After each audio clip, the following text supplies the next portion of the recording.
ये कहानी है मुंबई में रहने वाली एक लड़की रूही की। रूही की शादी उसके बचपन के दोस्त सुशांत के साथ होने वाली है। दोनों की शादी को 20 दिन बचे होते हैं, लेकिन रूही अपनी लाइफ को फिल्मी स्टाइल में जीना पसंद करती है। रूही चाहती थी कि उसकी शादी 14 फरवरी को वैलेंटाइन डे वाले दिन होती, लेकिन शादी 2 मार्च को तय हुई। रूही चाहती थी कि उसकी शादी 14 फरवरी को ही हो, तो उसने प्लान बनाया कि वो दोनों बहाना लगाकर बाहर कहीं मंदिर में जाकर शादी कर लेंगे। इस तरह दोनों दोपहर को बहाना लगाकर एक दोस्त को लेकर वहां से निकल पड़ते हैं। वो एक गांव भरतपुर की तरफ निकल पड़ते हैं, जहां पर एक मंदिर है। यहाँ पर कई मूवीज की शूटिंग हो चुकी थी। इसी कारण रूही चाहती थी कि उनकी शादी वहीं पर हो। फिर वो किसी को नहीं बताएंगे और तय समय पर रीति रिवाजों के साथ शादी कर लेंगे। ये गांव एक घने जंगल में था।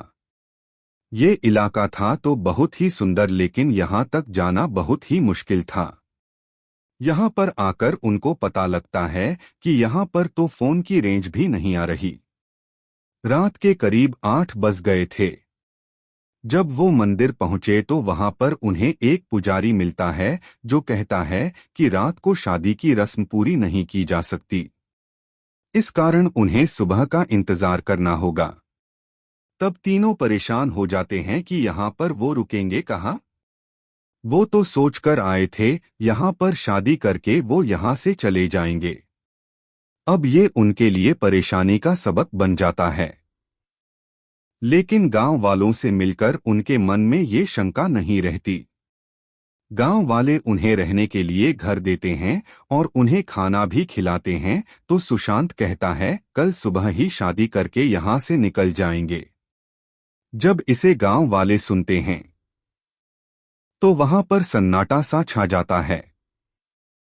गांव वालों को इस तरह से चुप देखकर रूही, सुशांत और वरुण भी हैरान हो जाते हैं। वो जानना चाहते हैं कि आखिर गांव वाले इस तरह से चुप क्यों हो गए हैं। तब सब अपने अपने घर को निकल जाते हैं। कोई भी तीनों से बात तक नहीं करता। तब एक बुजुर्ग महिला उनके पास आती है और उनसे कहती है कि ये गांव में एक शापित चुड़ैल घूमती है। वो उस लड़की को वश में कर लेती है जिसकी शादी होने वाली होती है। आज रात इस लड़की को अकेला मत छोड़ना, ये कहकर वो बूढ़ी औरत वहां से चली जाती है। इस बात को सुनकर तीनों हंसने लगते हैं और घर में चले जाते हैं। वहां पर 2 कमरे होते हैं। रूही एक कमरे में सो जाती है और सुशांत वरुण एक कमरे में सो जाते हैं। आधी रात को एक तेज आवाज होती है। सुशांत उठकर देखता है।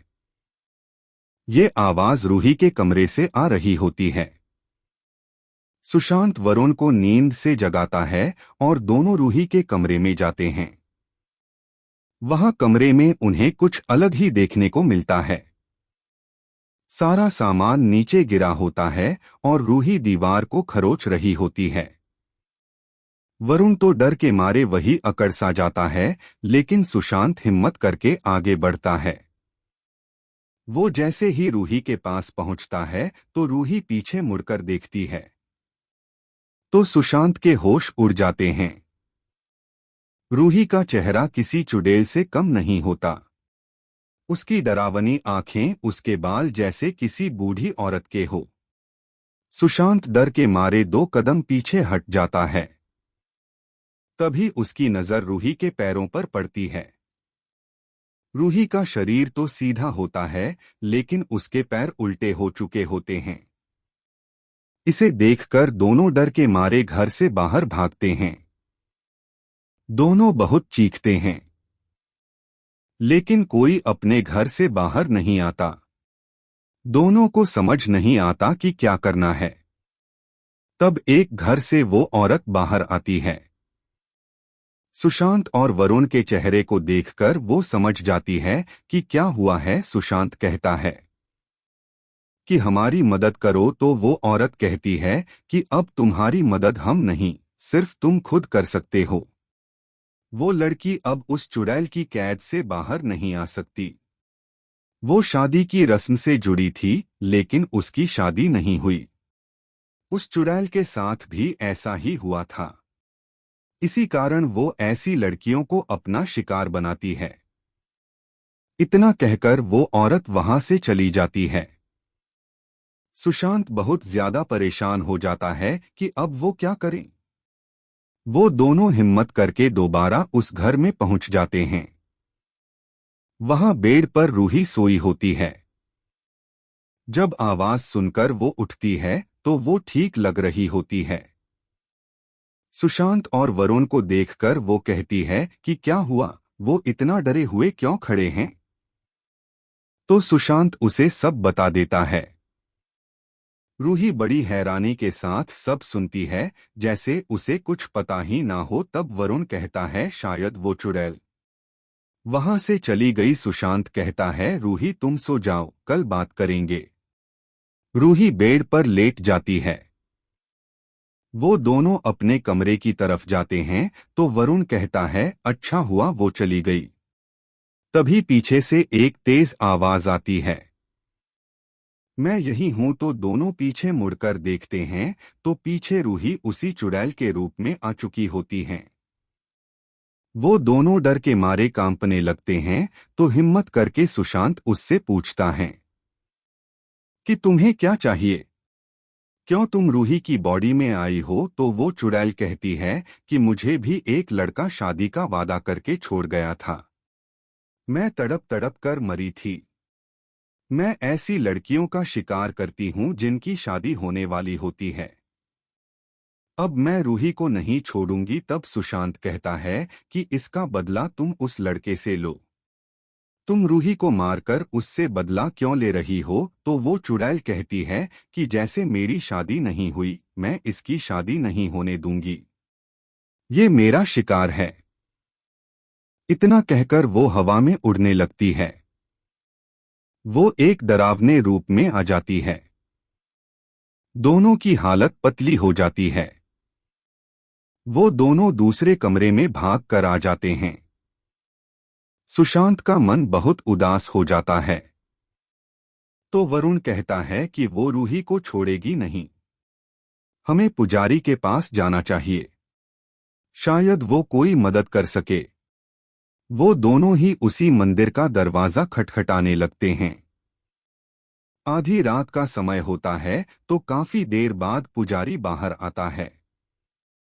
दोनों सारी बात पुजारी को बताते हैं तो पुजारी कहता है कि चुड़ैल की शक्ति मंदिर में आने पर नष्ट हो जाती है, लेकिन आप उसे यहाँ ला नहीं पाओगे। इसका जवाब आपको सिर्फ उसी से मिलेगा। दोनों ही मायूस होकर दोबारा घर आ जाते हैं। जब वो कमरे के अंदर आते हैं तो वो चुड़ैल रूप उनके सामने बैठा होता है। वो सुशांत पर हंस रही होती है। वो कहती है कोई पुजारी या बाबा तुम्हारी मदद नहीं कर सकता। रूही अब मेरी है और कल वो मरकर भी तुम्हारी नहीं होगी। सुशांत के चेहरे पर अब डर नहीं बल्कि मायूसी होती है। वो जानता है वो शायद इस चुड़ैल को रूही से दूर नहीं कर पाएगा। तो सुशांत कहता है तुम्हारे साथ ऐसा क्यों हुआ था, क्यों वो तुम्हें छोड़ गया था। तो वो चुड़ैल बताती है कि अगले दिन उसकी शादी थी। वो दोनों एक दूसरे को कई सालों से जानते थे। उस रात उसके चेहरे पर कुछ गिर गया, जिससे उसके चेहरे पर निशान पड़ गया था। जब इसका पता उस लड़के को पता चला तो उसने शादी वाले दिन रिश्ता तोड़ दिया। सब गांव वालों ने भी उसकी गलती ही निकाली। उसे किसी ने नहीं अपनाया, वो तड़प तड़प कर मारी गई। सुशांत कहता है इसमें रूही की क्या गलती है। तो चुड़ैल कहती है इसकी गलती नहीं, लेकिन मेरी भी तो गलती नहीं थी। मैंने भी भुगता, अब ये भी भुगतेगी। सुशांत जानता था कि वो चाहे कुछ भी कह दे, वो चुड़ैल रूही को जाने नहीं देगी। उसकी वो शैतानी मुस्कान सुशांत को समझ आ रही थी। जैसे वो अकेली रह गई थी वैसे ही वो रूही को भी अकेला करके मारना चाहती थी। तो सुशांत कहता है कि मैं रूही से शादी करना चाहता हूँ, ये मेरा सच्चा प्यार है। तो वो चुड़ैल कहती है कि मेरी शादी नहीं हुई, मैं किसी की नहीं हुई तो रूही भी किसी की नहीं होगी। तो उस मायूसी में सुशांत कहता है, तुम रूही को मत मारो, मैं तुम्हें और रूही दोनों को अपना लूंगा, मैं दोनों से शादी करने को तैयार हूं। अब उस चुड़ैल का मुस्कान वाला चेहरा मायूस हो जाता है। वो चुड़ैल कहती है, तुम बदसूरत चुड़ैल को क्यों अपनाओगे? तो सुशांत कहता है, रूही मेरा प्यार है, अगर तुम उसे मुझको वापस दे दो तो मैं तुम्हें भी अपनाने को तैयार हूं। तो वो चुड़ैल एक ऊंची चीख मारती है और रोने लगती है। वो कहती है, रोही तुम्हारी है, मैं इसे छोड़ती हूँ, मैं किसी और का शिकार करूंगी। तब सुशांत कहता है, तुम क्यों फिर किसी बेकसूर को मारोगी? मैं तुम्हें अपना रहा हूं। सुशांत अपने कमरे में जाकर मंगलसूत्र लेकर आता है और उसके गले में डाल देता है। तब वो चुड़ैल चीखने लगती है और कहती है, मेरा दर्द खत्म हुआ, अब मैं हमेशा के लिए जा रही हूं। इतना कहते ही रूही का रूप वापस आ जाता है। रूही को कुछ याद नहीं होता। सुशांत उसे गले लगा लेता है। वो रूही को कुछ नहीं बताता।